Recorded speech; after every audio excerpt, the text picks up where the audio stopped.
Some years ago, and you mentioned this, I ran for public office. I actually ran for Congress from this district. And because I felt it was my task, my desire, my duty to enable the future, to build a better world. Pushing against, Abraham teaches us, is a pretty pointless pursuit. But lately I've been feeling the urge to go back into this hurly-burly world of politics. So my question is, how do I enter this world of pushing against without losing myself? And more importantly, how do I apply or adhere to the teachings of Abraham and also the laws of the universe when my desire is to help write the laws of man? Well, you could not have been more articulate, and it might surprise you to hear us say that we have not even the slightest disagreement with anything that you just said, especially the quote that you began with today. We're going to give you just a little basis, a very short explanation of something, and then we're going to dive right into this, and you'll see how it all fits together. Thank you. And it is our absolute knowing that you will feel empowered by all of this and eager to jump in with all 4 feet. I'm sorry, I just had this image of getting down on my hands and knees and crawling around in the muck. Well, we've been watching the dogs. So, we've been describing this deliberate creative process as a 3-step process. The first step is explore the contrast. And that's part of what the political world is about. Yes. That exploring contrast is all part of the conversation. It's all part of the discussion. It's part of the solution.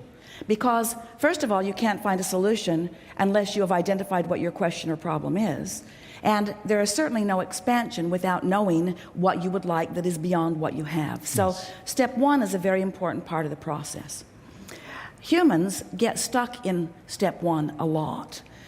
The second part of the 3-step process is the answer comes. In other words, when you ask, the answer comes.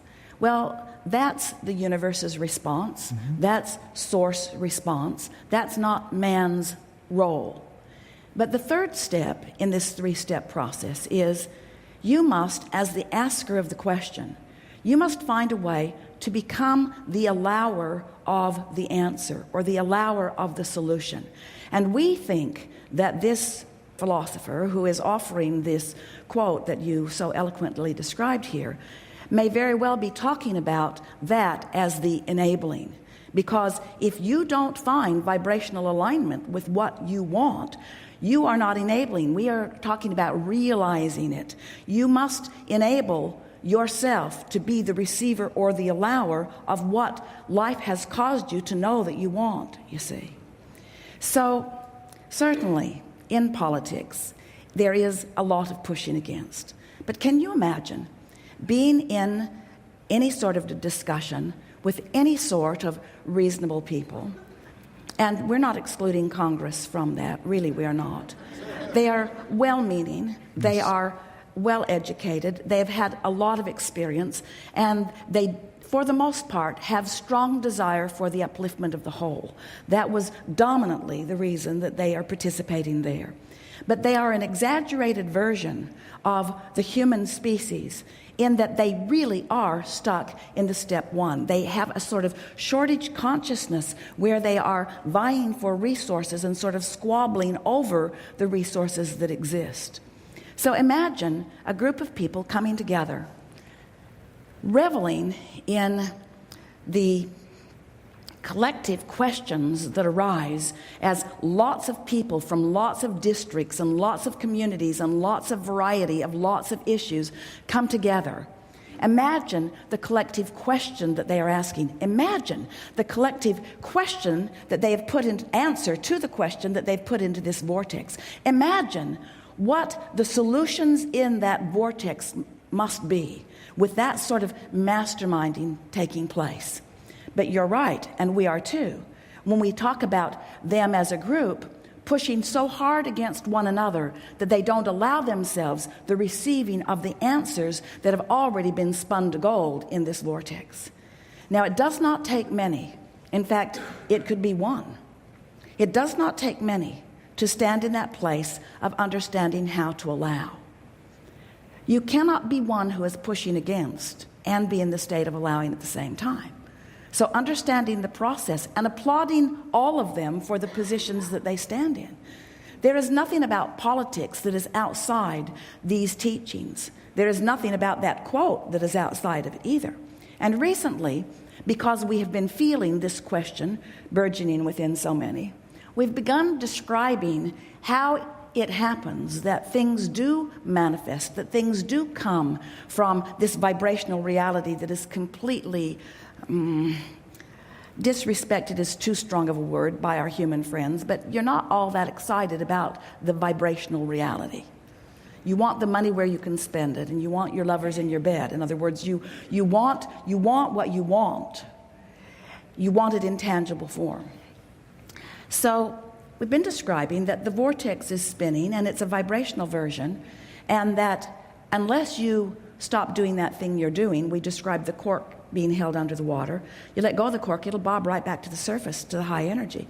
You hold it under the water, that's more of that pushing against or defending or justifying or blaming, condemning, complaining. All of that holds your cork under the water and makes you oblivious to the answers that really would be available to you in the moment that you would stop doing it.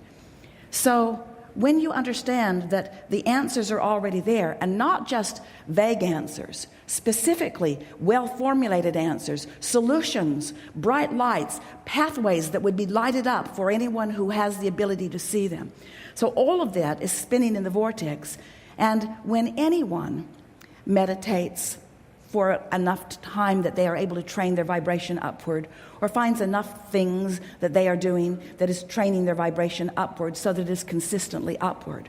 When you have a consistent vibration that is up there with the vibration of the source within you and with the vibration of the vortex, the content of the vortex just flows easily into your point of attraction.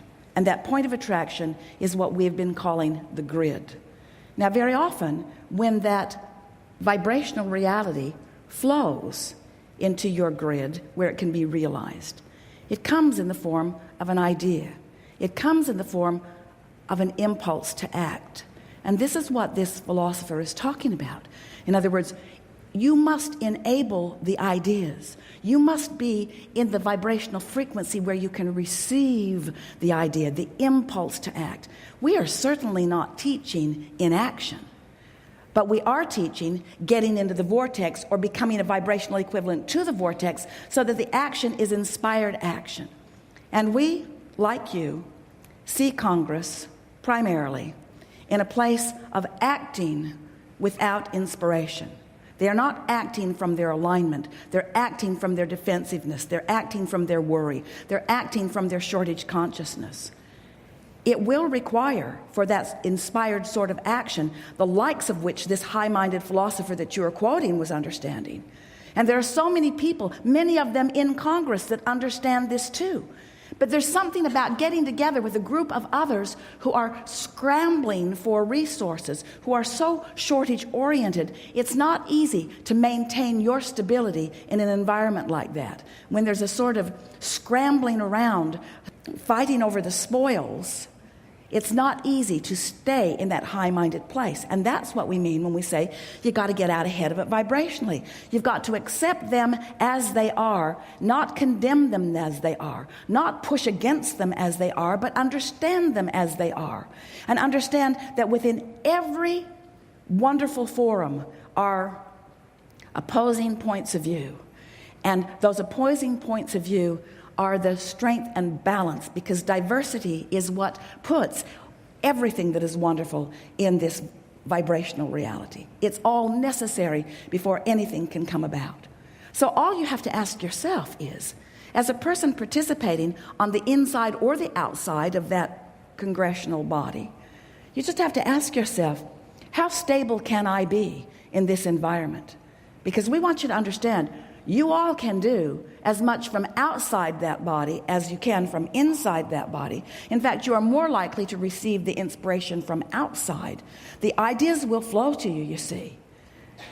Actually, it's not such a bad thing that your government is paralyzed. It does less dumb things.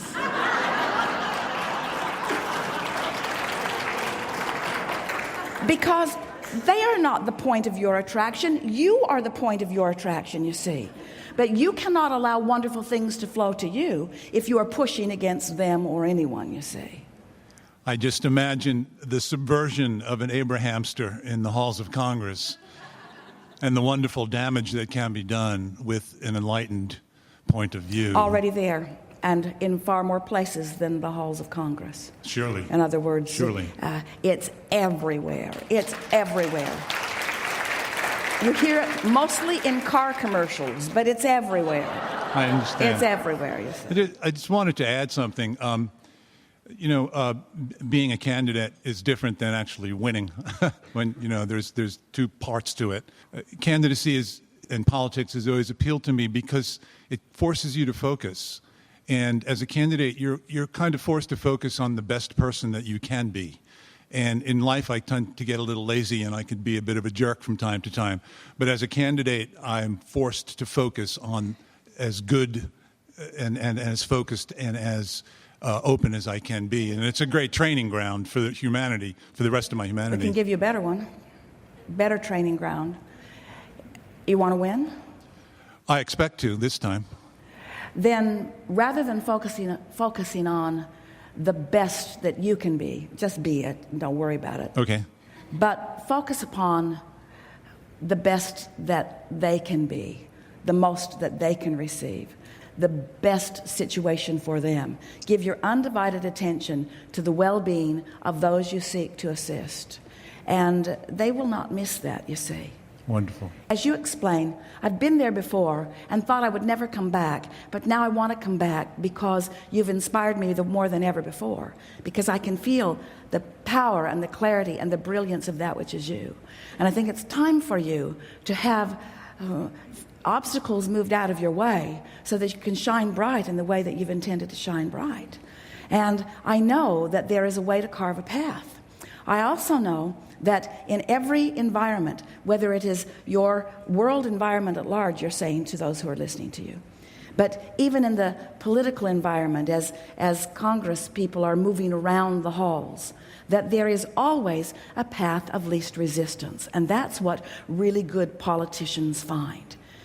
As a body, we stir a lot up. You all know that. But in stirring it up, we ask the big questions. We ask the important questions. And then it's our job, it's my job, I see it as my job to understand what you want and to understand what is possible and to do my best to carve out the path that will help you get to where you want to be with the least amount of trouble. And I'm really, really, really, really good at that. I was good at it before, but I'm better at it now, you see. And as they hear you speaking in general terms, try to stay out of the specifics of it if you can.